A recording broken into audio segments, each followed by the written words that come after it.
우리나라 당뇨 발병률과 당뇨 합병증 사망률은 OECD 회원국 중 최상이다. 당뇨 합병증으로 사망하는 인구가 한 해 10만 명에 달한다. 암 사망자 수 8만 명보다 20% 이상 많은 수다. 당뇨병이 무서운 이유는 고혈당으로 인해 혈류에 장애가 발생하여 장기에 산소와 영양이 제대로 공급되지 않기 때문이다. 그러면 장기 기능이 떨어지고 온갖 성인병이 발생한다. 당뇨로 뇌세포에 산소가 과도하게 부족하면 사망할 수 있다. 산소가 일정량 이상 부족한 상태가 만성화하면 암은 물론 고혈압, 망막증, 신장병, 신부전, 심장병, 치매 등 모든 성인병이 발병할 수 있다. 예를 들어 고혈당이 만성화하여 중성지방이 높아지면 심장으로 가는 관상동맥이 막히거나 좁아진다. 이로 인해 산소와 영양을 충분히 공급받지 못한 심장은 힘을 쓰지 못한다. 심장 기능이 떨어지면 뇌를 비롯한 각 장기 조직에 혈액을 제대로 공급할 수 없다. 산소가 부족한 조직은 대사장애로 기능을 다할 수 없다. 높은 혈당이 신장에 영향을 미치면 사구체가 막혀 심부전이 발생한다. 신장 기능 저하로 인요가 안 되면 몸에 노폐물이 쌓여 요독증 등 심각한 문제가 발생한다. 또 시신경에 영향을 미치면 망막증으로 인해 시력을 잃는다. 뇌에 영향을 미치면 기억력 저하 치매 등이 발생한다. 이 밖에도 간 기능 저하, 폐 기능 저하, 발기부전, 요실금, 운동 능력 저하, 홀수 이상, 소화불량 등 만병이 발생한다. 촉부 괴사로 손과 발을 절단해야 할 수도 있다. 당뇨병은 암을 비롯한 모든 질병 중에서 가장 무서운 질병이다. 따라서 반드시 치료해야 한다. 그러나 당뇨 판정을 받았다고 해도 곧바로 약을 복용해서는 안 된다. 당뇨 판정을 받은 사람 중 대부분은 당뇨가 아니기 때문이다. 우리나라 당뇨 환자 600만 명 중 500만 명에 해당하는 2형 당뇨는 췌장이 정상이다.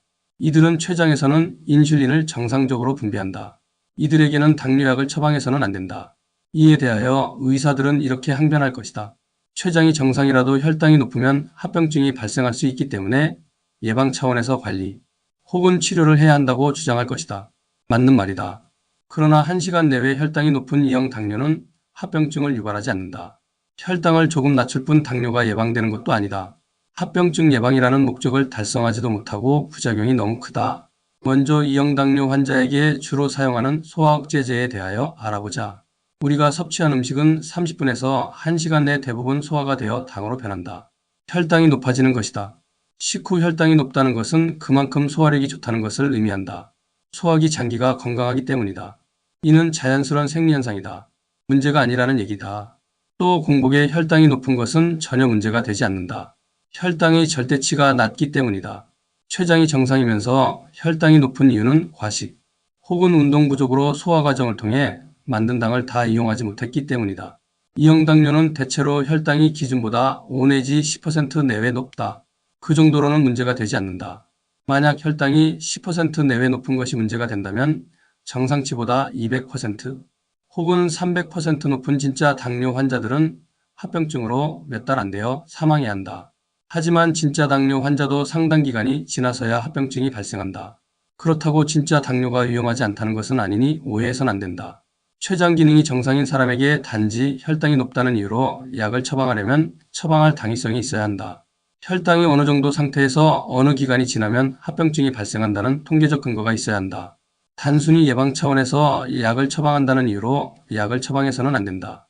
약의 부작용이 너무 크기 때문이다. 당뇨약의 부작용을 알아보자. 2형 당뇨 환자에게는 주로 소화억제제가 처방된다.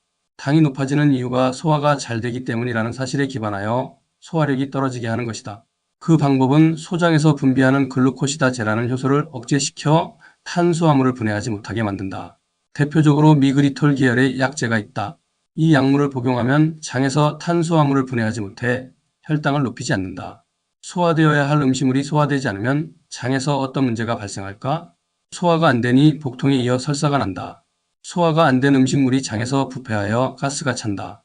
가스로 인해 뇌에 산소가 부족해져 졸음과 두통, 어지럼증이 발생하고 간 기능이 떨어진다. 다음으로 아보카즈 계열의 약이 있다.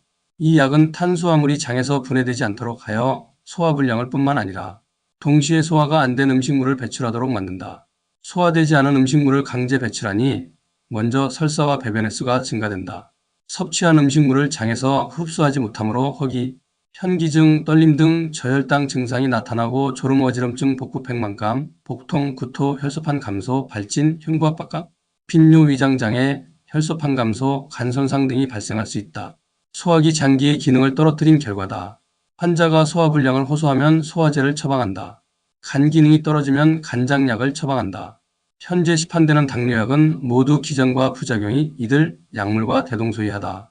2형 당뇨 환자가 소화 억제제를 복용하면 복용하지 않는 사람에 비해 진짜 당뇨인 1.5형 당뇨가 될 확률이 300%더 높아진다. 사실상 합병증의 우려가 없는 상태에서 약을 복용하여 진짜 당뇨 환자가 되는 것이다. 그렇다면 왜 이런 무모한 약을 처방하는 것일까? 원인을 모르기 때문이다. 원인을 알면 부작용 없이 스스로 치료할 수 있다. 다음 편에서 췌장이 정상임에도 불구하고 혈당이 높은 이유와 해결 방법을 알아보도록 하겠다.